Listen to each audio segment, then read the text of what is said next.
It was one of those days that felt like a pause in time. The kind where the world outside seems too quiet, the air too still, and every sound echoes a little longer than it should. My name is Emily Turner, and that afternoon was supposed to be uneventful.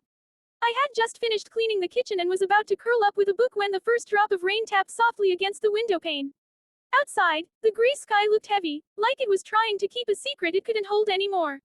I pulled a blanket around my shoulders, poured myself a cup of tea, and settled on the couch. The world felt peaceful, almost like it was humming a lullaby only I could hear.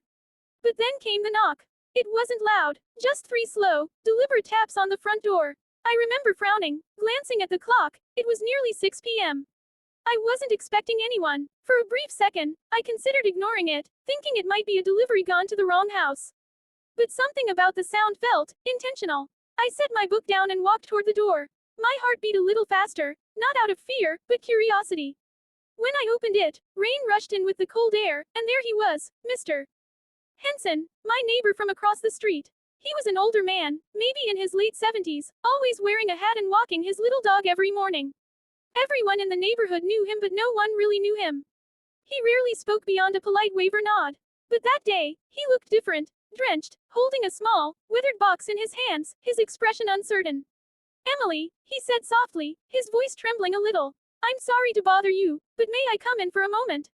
I stepped aside immediately. Of course, come in. You're soaked. He smiled faintly, a mixture of embarrassment and gratitude crossing his face.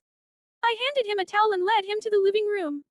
As he sat down, I noticed the box again, wooden, old, with a carved edge that looked handmade.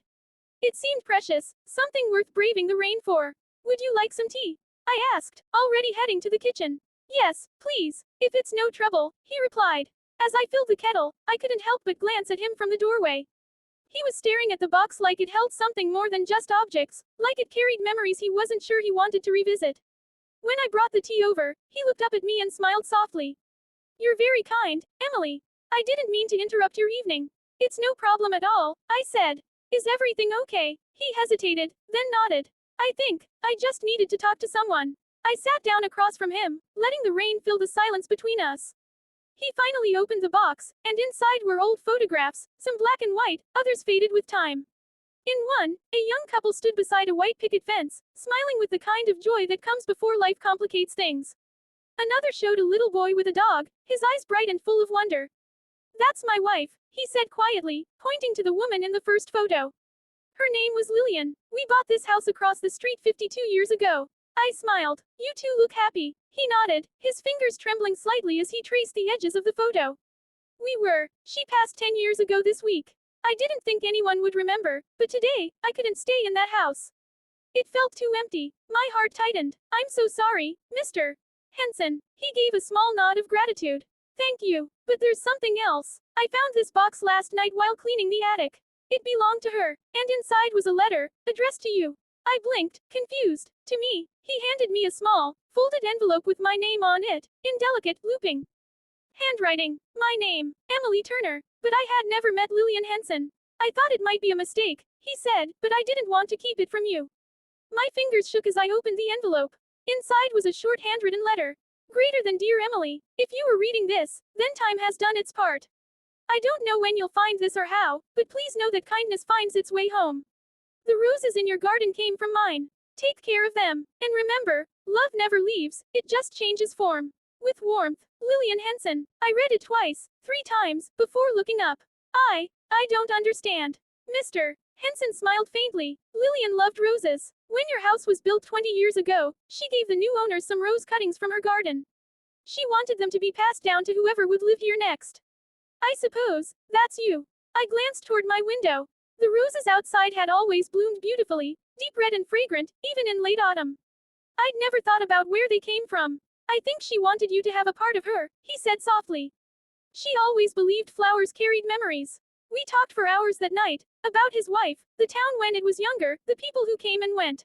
He told stories filled with laughter and loss, and somehow, they didn't feel sad. They felt alive. By the time the rain stopped, it was past midnight. He stood up slowly, holding the box close to his chest.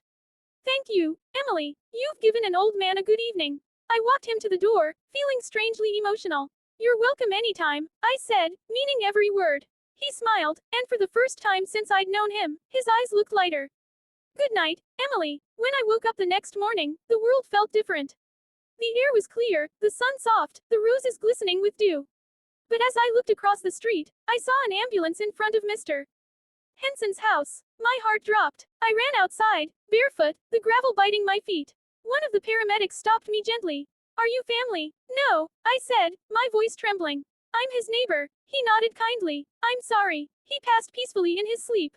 Natural causes. For a moment, I couldn't move. The world around me blurred. The sound of birds, the hum of the street, everything faded into the background. I stood there, watching as they closed the door behind them, carrying away the man who had knocked on mine just hours before.